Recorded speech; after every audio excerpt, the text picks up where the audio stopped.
मैं रंजन कुमार आप सभी का एक बार फिर से हार्दिक स्वागत करता हूं अपने YouTube channel Gurukul number 1 math study centre पे। जैसा कि आप सभी जान रहे हैं कि मैं अभी आप लोगों का ऑनलाइन क्लास ही ले रहा हूं और ऑनलाइन क्लास में पिछला वीडियो में मैंने आप लोगों को एपी से संबंधित सारे पार्ट को मैंने बताया था। और अभी चूंकि आप लोग जानते हैं कि कोरोना काल चल रहा है और कोरोना काल के दौरान सभी शिक्षक संस्थाएं जितने भी हैं सब बंद हो चुके हैं और इन शिक्षण संस्थाओं में चूंकि पढ़ाई पूर्णतः बाधित है, तो इस दौरान सारे विद्यार्थी का चूंकि पढ़ाई बाधित ना हो तो बहुत जगह ऑनलाइन क्लास चल रहा है और मैं चूंकि ऑनलाइन शुरू से ही क्लास चला रहा हूं, तो इस ऑनलाइन क्लास में आज मैं आप लोगों के सामने जीपी का पार्ट लेकर के आया हूं, क्योंकि मैंने पिछला वीडियो में बताया भी था कि एपी की समाप्ति के बाद मैं पूरा जीपी का पार्ट पढ़ाऊंगा। तो आज का जो मेरा सेशन है वह है जीपी, जिसको हम लोग बोलते हैं ज्योमेट्रिक प्रोग्रेशन या गुणोत्तर श्रेणी हिंदी में बोलते हैं।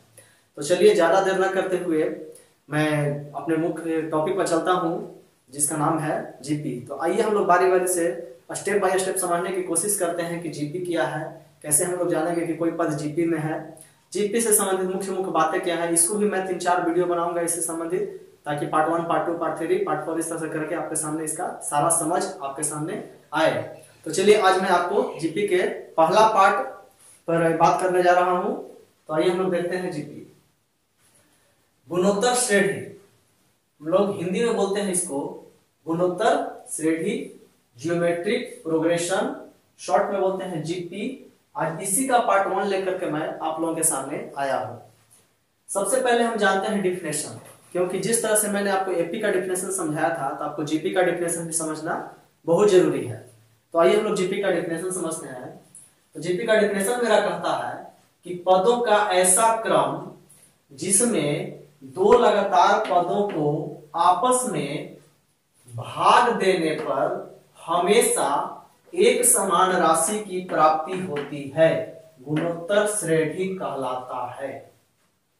जैसे आपने समझ लिया कि मैंने डेफिनेशन क्या बोला कि पदों का ऐसा क्रम जिसमें दो लगातार पदों को अगर हम आपस में भाग देते हैं तो इस प्रकार का जो भी मेरा क्रम आएगा और भाग देने के बाद जो हमारा राशि की प्राप्ति होगा वह हमेशा एक समान आएगा, और इस तरह से जो भी क्रम रहेंगे वो हमारा जीपी में कहलाएंगे, यानी कि गुणोत्तर श्रेणी में कहलाएंगे। जैसे हम लोग एपी में समझा था कि दो लगातार पदों के बीच का अंतर हमेशा एक समान रहता है, तो उसी प्रकार जीपी में क्या है ना कि दो लगातार पद को अगर आपस में हम भाग देते हैं तो भाग देने के बाद हमेशा जो परिणाम आएगा वह हमेशा ही एक समान आएगा।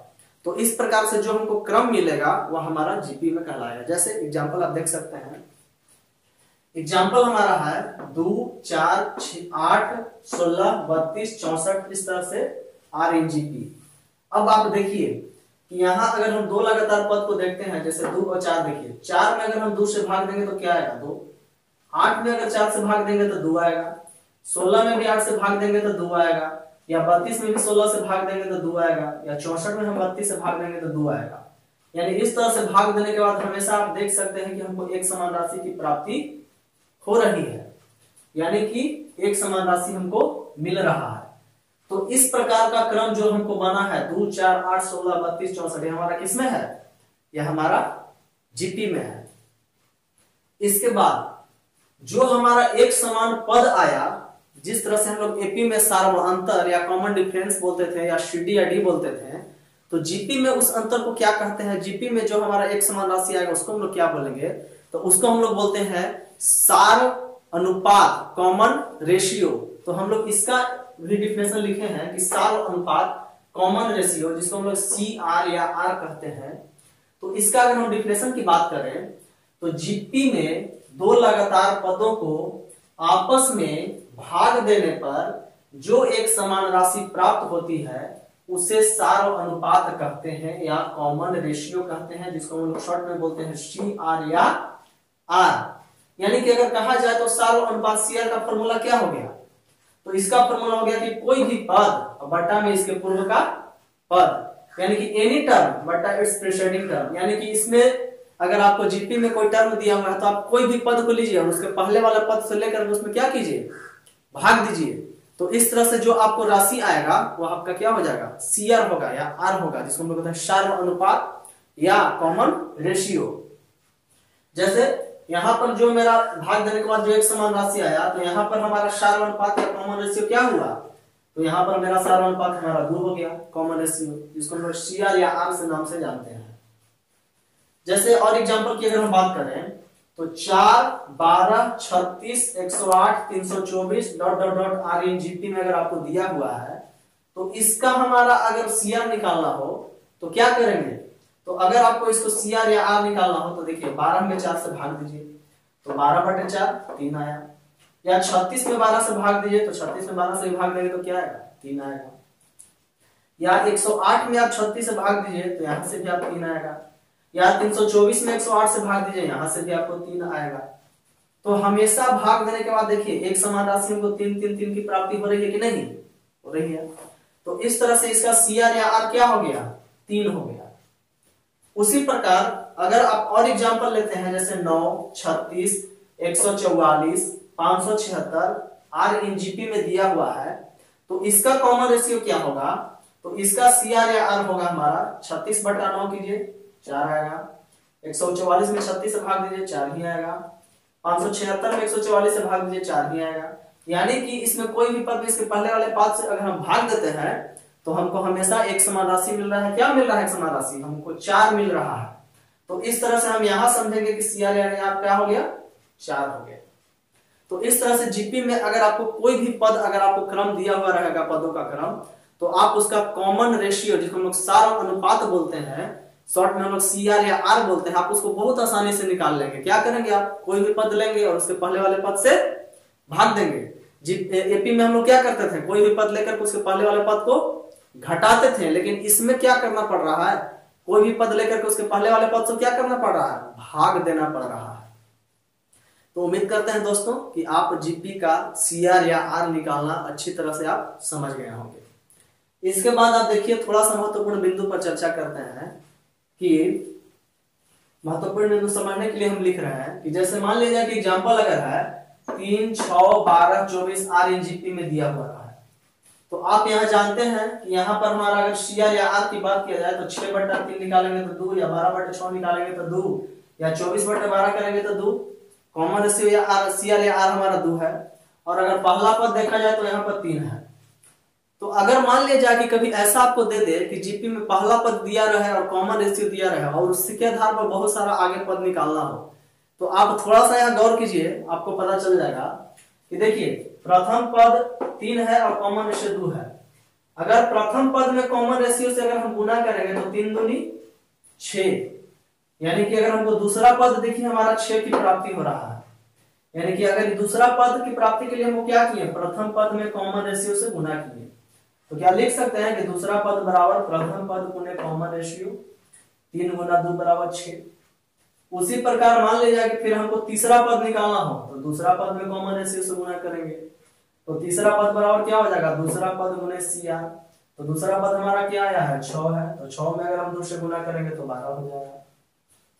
उसी प्रकार अगर आपको चौथा पद निकालना हो तो तीसरा पद में कॉमन रेशियो से गुना कीजिए, यानी कि C 12 है हमारा तीसरा पद और 2 हमारा कॉमन रेशियो, तो 12 दूनी 24। उसी प्रकार अगर हमको पांचवा पद निकालना हो तो चौथा पद में आप कॉमन रेशियो से गुना कीजिए। तो चौथा पद मेरा कितना आया है 24 है, या दिया हुआ भी है यहाँ 24। तो 24 में अगर हम जैसे ही कॉमन रेशियो 2 से गुना करेंगे तो हमको अगला पद मिल जाएगा 24 दूनी 48।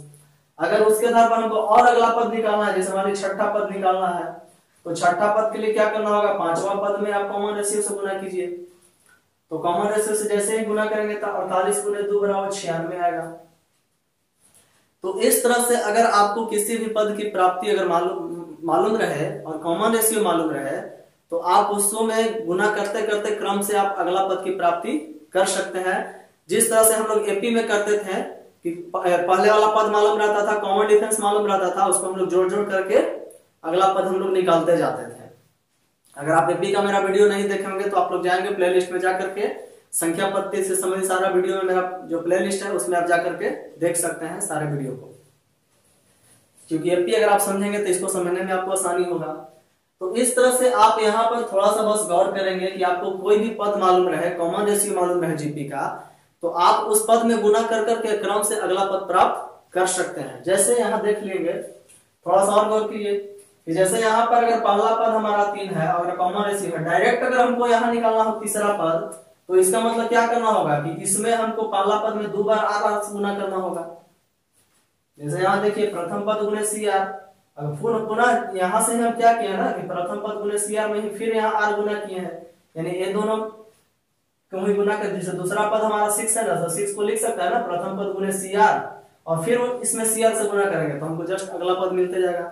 इससे संबंधित बात है और मैं अगला वीडियो में समझाऊंगा, लेकिन आप गौर कर सकते हैं कि पहला से अगर हमको तीसरा पद निकालना होगा तो 2 स्टेप आगे बढ़ना है तो 2 बार आर से गुना करना होगा। अगर अगला पद और निकालना है तो 3 बार आर से गुना करना होगा।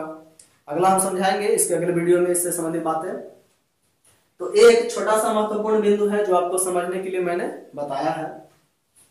तो इस तरह से उम्मीद करते हैं कि आप अच्छी तरह से भी समझ गए होंगे कि अगर कोई पद से दिया हुआ रहेगा पहला पद और कॉमन रेशियो के साथ हमको अगला पद प्राप्त करते हम चले जाएंगे। तो आज के वीडियो में मैंने आपको यही बताया कि गुणोत्तर श्रेणी क्या है, सार्वनुपात क्या है, उसके डिफिनेशन के आधार पर बहुत सारे उदाहरणों को दिया, कैसे हम लोग उदाहरण की सहायता से समझेंगे कि हमारा जीपी में है और जीपी का सीआर कैसे निकलेगा। एक छोटा सा महत्वपूर्ण बिंदु मैंने यहाँ समझाया। तो बस आप यही गौर रखिएगा कि जीपी का पहला पार्ट है मेरा, और इस वीडियो को आप समझिएगा ताकि मैं दूसरा वीडियो जब बनाऊं तो आपको जब एक आपको क्लियर रहेगा तो अगला वीडियो आपको अच्छी तरह से समझ में आएगा।